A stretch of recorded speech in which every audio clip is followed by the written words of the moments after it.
Good morning students. So இன்னைக்கு நம்ம பார்க்க போகிற வீடியோ என்னென்னா ஸ்ட்ரென்த் ஆஃப் மெட்டீரியல்ஸ் 1 CE 8301ஓட செகண்ட் யூனிட்.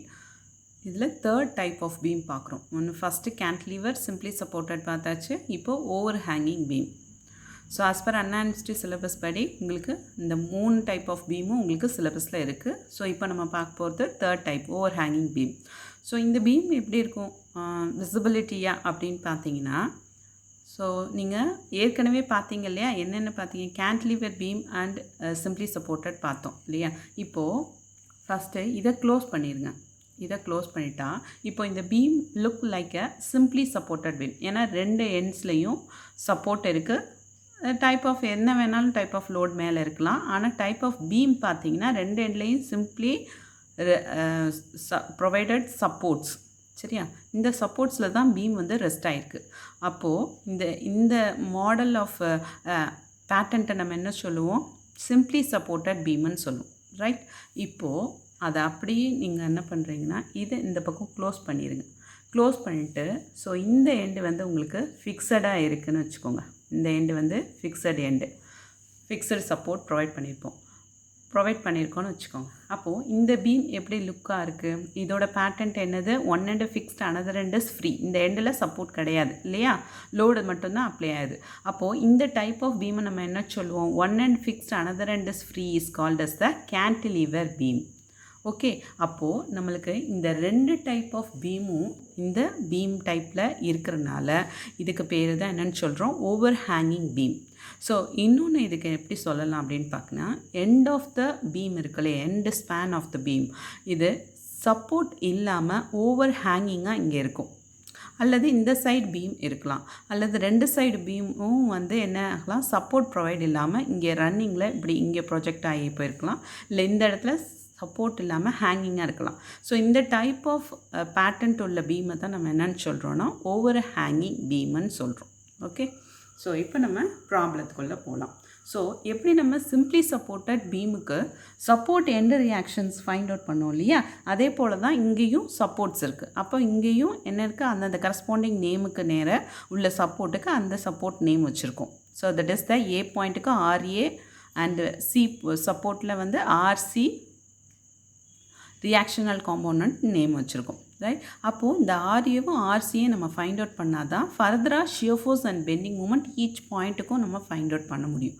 அப்போ ஆர்ஏ ஆர்பி அஸ் யூஷுவல் எப்படி பண்ணுவோன்னா, taking moment from the right side towards the A பாயிண்ட்டுக்கு எடுப்போம் இல்லையா. ஸோ அதே போல் தான் இங்கேயும் நம்ம find. So taking moment about A பாயிண்ட்டுக்கு நம்ம மூமெண்ட் எடுக்கும்போது என்ன நம்ம சொல்லியிருக்காங்க, இந்த டைப் ஆஃப் பீம் வந்து இந்த மாதிரி பேட்டன்ட் இருக்குது. ஸோ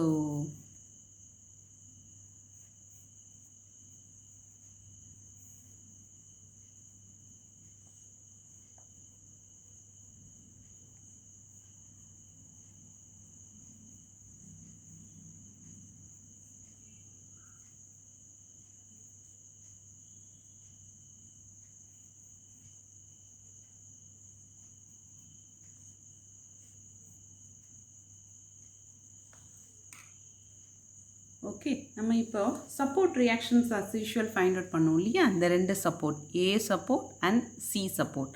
ஸோ இது ஆர்ஏ இது ஆர்சின்னு வச்சுருக்கோம். இது ரெண்டு ஃபைண்ட் அவுட் பண்ணுறோம். அப்போ டேக்கிங் மூமெண்ட் அபவுட் ஏ எடுத்தோம்னா இங்கே ஃப்ரீ எண்ட்லேருந்து வரணும். சரி, அப்போது ஃப்ரீ எண்ட்லேருந்து வரணும்னா இங்கே எந்த ஒரு சப்போர்ட்டும் இல்லை.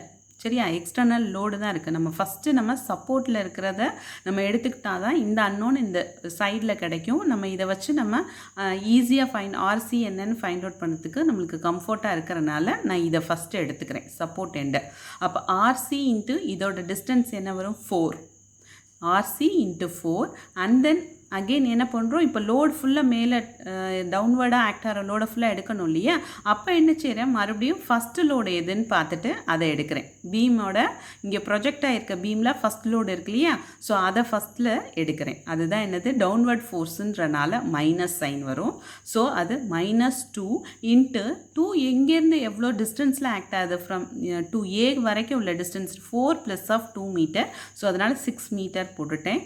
அண்ட் தென் இங்கே பார்த்தீங்கன்னா -1, ரைட். அப்போ -1 UDL ஃபோர்ஸுன்றனால force into distance by 2. Okay, அப்போ 1 × 4 டிஸ்டன்ஸ் × 4/2. ஸோ இது வரைக்குமே வந்துட்டனால ப்ளஸ் பண்ணுறதுக்கு டிஸ்டன்ஸ் எதுவும் கிடையாது. ஏ வரைக்கும் மூமெண்ட் வந்துருச்சு distance. Okay, so and then இங்கே இந்த ஃபோர்ஸ் பார்த்தீங்கன்னா downward force of 5 kN.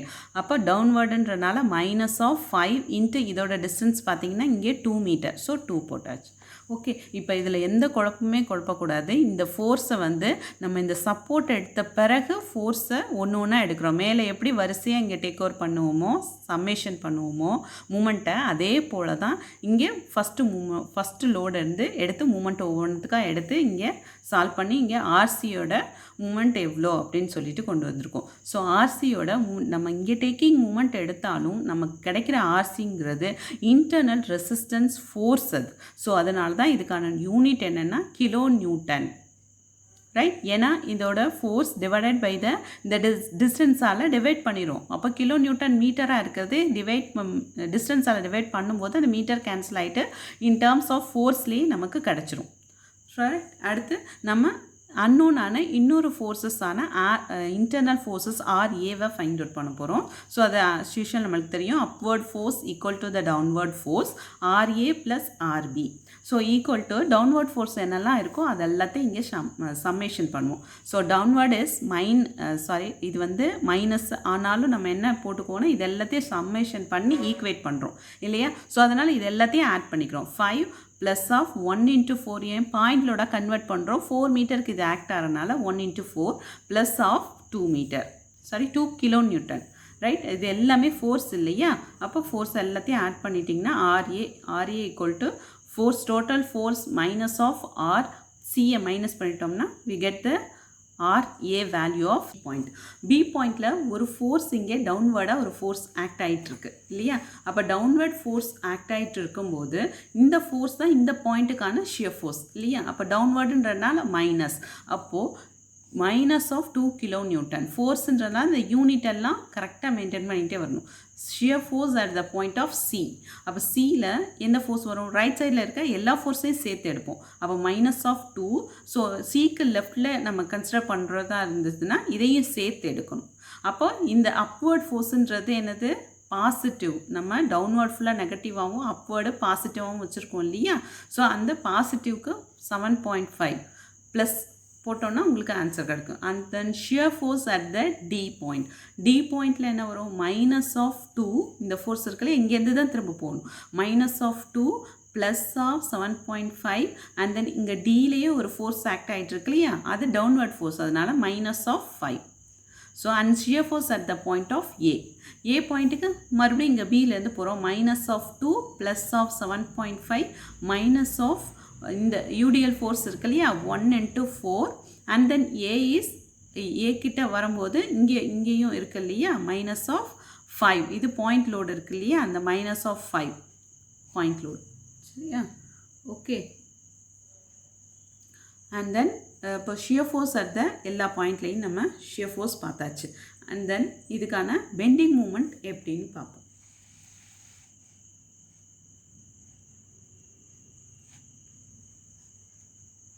Bending மூமெண்ட்னாவே நம்ம என்ன சொல்லியிருக்கோம்? Force into the perpendicular distance. அப்போ force bending moment at the B point இந்த 2 kN ஃபோர்ஸ் இன்ட்டு இதே பாயிண்ட்டுக்கு மூமெண்ட்னா இதே பாயிண்ட்டோடது, அப்போ 0 இல்லையா? அப்போ 0 ஆகிடுச்சு. Bending moment at the C point, force into perpendicular distance. C வரைக்கும் உள்ள டிஸ்டன்ஸ் இஸ் 2 மீட்டர். ஸோ இந்த டிஸ்டன்ஸ் வந்து உங்களுக்கு 2 மீட்டர்ன்றனால -2 × 2 and bending moment at the D point. அப்போ ஒவ்வொரு லோடையும் D பாயிண்ட் வரைக்கும் உள்ள பெர்பெண்டிகுலர் டிஸ்டன்ஸால் மல்டிபிள் பண்ணணும். அப்போ -2 × 4, இந்த ஒரு 2 இங்கே ஒரு 2, 4 மீட்டர் அண்ட் -1 ஏன்னா யூடிஎல் இருக்கு இல்லையா? Force into distance by 2 moment எடுக்கிறனால ப்ளஸ் அப்வர்டு இங்கே ஒன்று இருக்குல்ல, இந்த சப்போர்ட் அப்வர்டை மறந்துடக்கூடாது. ஓவர் ஹேங்கிங் எடுக்கும்போது இந்த சப்போர்ட்டை கண்டிப்பாக ஞாபகம் வச்சுக்கணும். ஏன்னா இது வந்து லாஸ்ட்டில் வந்துச்சுன்னா ஃபஸ்ட்டே எடுத்துருவோம். இந்த ஃப்ரீ எண்டில் வந்துச்சுன்னா ஃபஸ்ட்டே சப்போர்ட்டை எடுத்துருவோம். இது இன்டர்னலில் அந்த சப்போர்ட் இருக்கிறனால நம்ம இதை வந்து மறந்துடாமல் இதை டேக்கன் இன்டு அக்கௌண்ட்டாக எடுத்துக்கணும். இன் டேர்ம்ஸ் ஆஃப் பாசிட்டிவில் எடுத்துப்போம். 7.5 இன்ட்டு இதுக்கான மூமெண்ட் எவ்வளோ 2 மீட்டர் டி பாயிண்ட் வரதானே, அதனால் அதுக்கான டிஸ்டன்ஸை மட்டும் மூமெண்ட் எடுத்துக்கிறோம். And then bending moment at the A point. அப்போ ஃபுல் டிஸ்டன்ஸ் தான் மல்டிபிள் பண்ணும் ஒவ்வொரு லோடையும். அப்போ -2 × 6 இது வந்து அப்வர்டாக இருக்கிறனால +7.5 இன்ட்டு இதோட டிஸ்டன்ஸ் 4 மீட்டர் அண்ட் -1 × 4 × 4/2. ஸோ ஏன்னா half of the distance and then point load again என்ன இருக்குது -5 × 2. ஸோ இது எல்லாத்தையும் எடுத்தோன்னா உங்களுக்கு மூமெண்ட் 0 வரும். எப்போவுமே சப்போர்ட் எண்டு மூமெண்ட் நம்ம என்ன சொல்லியிருக்கோம் இங்கே 0. சப்போர்ட்டில் ஃப்ரீ எண்டு சப்போர்ட்டில் 0. ஏன் இந்த சப்போர்ட்டில் மட்டும் உங்களுக்கு ஃபோர்ஸ் வந்தது, இந்த சி சப்போர்ட்டும் ஏன் 0 ஆகலை? ஏன் ஆகலை இங்கே 0னா இது இன்டர்மீடியட் சப்போர்ட். இன்டர்மீடியட் சப்போர்ட்டில் இங்கே மூமெண்ட் வரும். ஃப்ரீ எண்டு சப்போர்ட்டில் மட்டும்தான் மூமெண்ட் 0வாக இருக்கும். இந்த கான்செப்டை நீங்கள் நல்லா ஞாபகம் வச்சுக்கணும். அப்போது இந்த ஃப்ரீ எண்டில் இருக்கும் இல்லையா, சிம்பிளி சப்போர்ட்டடில் 2 ஃப்ரீ எண்டில் தான் சப்போர்ட் இருக்கும். அப்போ அந்த 2 ஃப்ரீ எண்ட்லேயும் சப்போர்ட்டு 0 ஆகும். ஆனால் இன்டர்மீடியட்டில் உள்ள சப்போர்ட் இருக்கு இல்லையா, அங்கே வந்து மூமெண்ட் கண்டிப்பாக வரும். It does not comes 0. இங்கே வந்து 0 மூமெண்ட் வராது. அதை ஞாபகம் வச்சுக்கணும். இப்போ நம்ம shear force and bending moment diagram பார்க்க போகிறோம். ஸோ இதில் கொஞ்சம் கவனமாக பார்த்துக்கோங்க ட்ராயிங் வந்து எப்படி பண்ணுறோன்ட்டு. -2 பி பாயிண்டில் உங்களுக்கு வேல்யூ வந்து -2 மார்க் பண்ணிட்டோம். அண்ட் தென் இந்த சிக்கும் டிக்கும் இடையில எந்த ஒரு ஃபோர்ஸும் கிடையாது. ஸோ இது ஹரிசாண்டல் லைனாக ட்ராவல் பண்ணி இங்கே சி பாயிண்ட்டுக்கு என்ன வந்தது அப்படின்னு பார்க்குறோம். ஆன்சர் சி பாயிண்ட்டுக்கு 5.5 தான் உங்களுக்கு பாசிட்டிவ், ப்ளஸில் 5.5 வந்தது. 5.5 மார்க் பண்ணியாச்சு. ஸோ அண்ட் தென் இங்கே டிக்கு போகிறதுக்குள்ளேயும் என்ன மாதிரி இந்த யூடிஎல் ஆக்ட் ஆகுது, இங்கே ஒரு பாயிண்ட் லோடு ஆக்ட் ஆகுது இல்லையா. ஸோ இப்போ 2 டிஃப்ரெண்ட் டைப் ஆஃப் லோட்ஸ் இங்கே ஆக்ட் ஆகும்போது எப்படி இங்கே வந்து இந்த பாயிண்ட் டி பாயிண்ட்டை ரீச் பண்ணி கீழே இறங்குது அப்படின்றத நம்ம பார்க்குறதுக்கு ஒரு பாயிண்ட் என்ன பண்ணலான்னா, டி பாயிண்ட்லேருந்து ரைட் சைடு அண்ட் லெஃப்ட் சைடுன்னு 2ஆக பிரிச்சுக்கோங்க. டியை ரைட் அண்ட் லெஃப்ட் சைடு. அப்போ ரைட் சைடுக்கு அப்படின்னாக்கா நீங்கள் என்ன பண்ணணும்னா, ரைட் சைடில் இருக்கிற லோடை மட்டும்தான் கன்சிடர் பண்ணி நீங்கள் ஷியர் ஃபோர்ஸை கண்டுபிடிக்கணும். லெஃப்ட் சைடு அப்படின்னா அந்த பாயிண்ட் டி பாயிண்ட்லேயும் ஆக்ட் ஆகுது இல்லையா, அந்த பாயிண்ட் லோடையும் சேர்த்துக்கணும். இப்போ ஃபஸ்ட்டு டிக்கு லெஃப்ட் பாயிண்ட் எடுக்கிறோம். அஸ் யூஷுவல் நம்ம எல்லாத்தையும் சேர்த்து எடுக்கிறோம் இல்லையா. அப்போ -2 இங்கேருந்து போகிறோம். -2 மைனஸ் ஆஃப் யூடிஎல் ஃபோர்ஸ்க்கு பாயிண்ட் லோடாக கன்வெர்ட் பண்ணுறதுக்கு 1 × 2 மீட்டர் டிஸ்டன்ஸில் இருக்கனால 1 × 2 அண்ட் தென் மைனஸ் ஆஃப் இந்த பாயிண்ட்லேயே இங்கே ஒரு ஃபோர்ஸ் இருக்கு இல்லையா, இது லெஃப்ட்டுன்றனால ஃபுல்லாக சுற்றி எடுக்கிறோம். அப்போ -5 டவுன்வர்ட் ஃபோர்ஸுன்றனால அகெயின் இங்கே சப்போர்ட்டில் ஒன்று இருக்குது இல்லையா, சப்போர்ட் ரெசிஸ்டன்ஸ் ஃபோர்ஸ், அது +7.5ன்னு வரும். ஓகேவா. இப்போ இதை சால்வ் பண்ணிங்கன்னா -1.5. அப்போது இங்கே நெகட்டிவில் -1.5 மார்க் பண்ணியாச்சு. ஸோ இதை நம்ம எப்போ இப்படி ஜாயின் பண்ணக்கூடாது. ஸோ இந்த பாயிண்ட்லேயே ஒரு டவுன்வர்ட் ஃபோர்ஸ் 5 kN இருக்கு இல்லையா. ஸோ அப்போ மறுபடியும் நம்ம என்ன பண்ணுறோம், டிக்கு ரைட் சைடில் இந்த 5 இன்ட்டு அக்கௌண்ட்டில் எடுக்காமல் நம்ம ரைட் சைடுக்கு போகிறோம், ஒன்று ஃபைண்ட் அவுட் பண்ணுறோம் ஷியர் ஃபோர்ஸ். அப்போ ரைட் சைடு எடுக்கும்போது 5 எடுக்கக்கூடாது, இந்த ரைட் சைடில் போர்ஷனில் இருக்க லோடு மட்டும். அப்போ -2 மைனஸ் ஆஃப் இது யூடிஎல்ன்றனால 1 இன்ட்டு பாயிண்ட் லோட கன்வெர்ட் பண்ணுறதுக்கு டிஸ்டன்ஸால் மட்டும் பண்ணிட்டு இங்கே அப்வேர்டு சப்போர்ட் இன்டர்னல் ரெசிஸ்டன்ஸ் இருக்கு இல்லையா, அதை +7.5. அப்போ உங்களுக்கு இதை ரிசால்வ் பண்ணிங்கன்னா 3.5 kN இன் பாசிட்டிவில் உங்களுக்கு கிடைக்கும். அப்போது இந்த பாசிட்டிவ் வேல்யூ இங்கே 3.5 ரைட் சைடாக இருக்கும்போது இருக்கும் அந்த டி பாயிண்டில். அப்போது இதையும் ஃபஸ்ட்டு நம்ம இன்க்ளைண்டாக ஏன் ஜாயின் பண்ணுறோம், யூடிஎல்ன்றனால இதை நம்ம இன்க்ளைண்டாக தான் ஜாயின் பண்ணுவோம். இங்கே ஜாயின் பண்ணி அதுக்கப்புறம் தான் டவுன்வர்டாக 5 வருது கீழே. ஓகே. அப்போ டவுன்வர்டாக 5 கீழே வந்தோடனே இதை ப்ளஸ்ஸாக இருக்கிற 3.5 மைனஸ் பண்ணிட்டீங்கன்னா உங்களுக்கு ஆஸ் யூஷுவல் -1.5 கிடைக்கும். அது இங்கே வேல்யூவில் கரெக்டாக இருக்கும். ஸோ அண்ட் தென் ஏ பாயிண்ட்டுக்கு என்ன ஷியர் ஃபோர்ஸ்னால் 3.5 கிடச்சிது உங்களுக்கு. அப்போ இது ரெண்டையும் ஏன்னா இங்கே யூடிஎல் இருக்கிறனால இது ரெண்டையும் இன்க்ளைண்டாக ஜாயின் பண்ணிவிட்டு அப்புறம் திரும்ப அகெயின் ஏ பாயிண்ட்டுக்கு ஆர்ஜினில் இங்கே ஜாயின் பண்ணிட்டோம். ஸோ இதுதான் shear force diagram. And then bending மூமெண்ட்டுக்கு வாங்க. இந்த பாயிண்ட் வந்து பெண்டிங் மூமெண்ட்டில் பாயிண்ட் பண்ணுறது ரொம்ப முக்கியம். இது என்னன்னு பார்த்தீங்கன்னா, பெண்டிங் மூமெண்ட்டில் எப்பவும் போல் பி பாயிண்ட் ஏ பாயிண்ட் இதெல்லாம் வந்து மார்க் பண்ணிக்கிறீங்க. வேல்யூ அட் பி பாயிண்ட்டு என்னது 0 வருது பி பாயிண்டில். அண்ட் தென் சப்போர்ட் எண்டில் வந்து சம்வாட் மூமெண்ட் நெகட்டிவ் மூமெண்ட் வருது உங்களுக்கு. அந்த வேல்யூ நம்ம இங்கே மார்க் பண்ணியாச்சு. அண்ட் தென் டி பாயிண்டில் சம்வாட் மூமெண்ட் இங்கே வருது. அந்த வேல்யூ எல்லாத்தையும் மார்க் பண்ணிட்டோம். என்ன ஆகுது அப்படின்னு பார்த்தீங்கன்னா, இங்கே ஒரு பெரிய விஷயம், நெகட்டிவில் இருந்து positive of bending moment rise ஆகி திரும்ப ஏல சப்போர்ட் எண்டு ஃப்ரீ எண்டு சப்போர்ட்டில் 0வில் கொண்டு போய் முடியுது. சரியா? அப்போது இதில் வந்து ஒரு முக்கியமான பாயிண்ட் என்ன கன்சிடர் பண்ணணும் அப்படின்னாக்கா, பாயிண்ட் ஆஃப் கான்ட்ராஃப்ளெக்ஷன்ற ஒரு பாயிண்ட் வந்து நம்மளுக்கு ரொம்ப ரொம்ப முக்கியம். ஸோ அந்த பாயிண்ட் ஆஃப் கான்ட்ராஃப்ளெக்ஷன்னா என்ன அப்படின்னாக்கா, the bending moment of opposite in நேச்சராக எப்படி இருக்குது ஆப்போசிட்டாக, ஏன்னா free and cantilever beam model தானே நம்ம இப்போ காமிச்சேன் இல்லையா? ஸோ இதை க்ளோஸ் பண்ணிவிட்டு இதை பார்த்திங்கன்னா என்ன, கேன்டிலீவர் விசிபிலிட்டி வரும் பேட்டன்ட்டு. அப்போ கேன்டிலீவரில் நம்ம பெண்டிங் மூமெண்ட் எப்படி வந்தது, எல்லாமே நெகட்டிவில் தான் கேன்டிலீவருக்கு பெண்டிங் மூமெண்ட் வரும். அதே போல் இதை க்ளோஸ் பண்ணிவிட்டு இதை மட்டும் இந்த பீமை பார்த்தீங்கன்னா சிம்பிளி சப்போர்ட்டட் பீமாக இருக்கும். சிம்பிளி சப்போர்ட்டடில் மூமெண்ட் எப்படி வரும், எல்லாமே பாசிட்டிவ் பெண்டிங் மூமெண்ட் தான் வரும். ஸோ அப்போது இது ரெண்டு டைப் ஆஃப் பீமையும் சேர்த்து இந்த டைப் ஆஃப் ஓவர் ஹேங்கிங் வரனால positive and negative bending moment இதில் வரும். அதை முதல்ல ஃபிக்ஸ் பண்ணிக்கோங்க.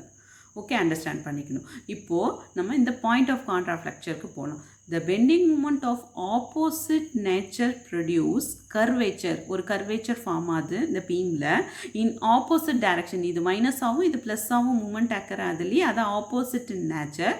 இன் a beam if the bending moment changes sign at a point. If the bending moment, இந்த bending momentலாம் changes the sign at a point. இங்கே மைனஸ்லேருந்து பாசிட்டிவாக போகுது இல்லையா, at a point. இந்த பாயிண்டில் தான் நம்மளுக்கு என்ன ஆகுதுன்னா is called as the zero bending moment. இந்த பாயிண்டில் என்னவா இருக்குது, இதுதானே மூமெண்ட் டயக்ராம். அப்போது இந்த இடத்துல 0 தானே ஆர்ஜின்னு. அப்போ இங்கே கிராஸ் பண்ணி போகும்போது இந்த பாயிண்டில் மட்டும் என்ன ஆகுதுன்னா பெண்டிங் மூமெண்ட் 0 ஆகுது. So bending moment is 0 at this point. So டிஸ்டன்ஸை நம்ம ஃபைண்ட் அவுட் பண்ணி காமிக்கணும். இப்போ இந்த எக்ஸ் டிஸ்டன்ஸை எப்படி நம்ம ஃபைண்ட் அவுட் பண்ணுறது, ஏதாவது ஒரு ஆர்ஜின் இருக்குது இல்லையா, ஒரு ஆர்ஜினை ஃபிக்ஸ் பண்ணிட்டு தான் நம்ம இந்த எக்ஸை வந்து நம்ம ஃபைண்ட் அவுட் பண்ண முடியும். ஸோ அப்போ இங்கே ஒரு சப்போர்ட் இருக்குது, சின்னு ஒரு பாயிண்ட் இருக்குது, இந்த சி பாயிண்டில் ஒரு சப்போர்ட் இருக்குது. அப்போ இந்த சப்போர்ட்டில் இருந்து இந்த சப்போர்ட்டுக்கு நியராக தான் இந்த -2 பாசிட்டிவ் சைன் கன்வென்ஷனோட பெண்டிங் மூமெண்ட் 0 ஆகுது. சரியா? பெண்டிங் மூமெண்ட் வந்து என்ன ஆகுதுன்னா,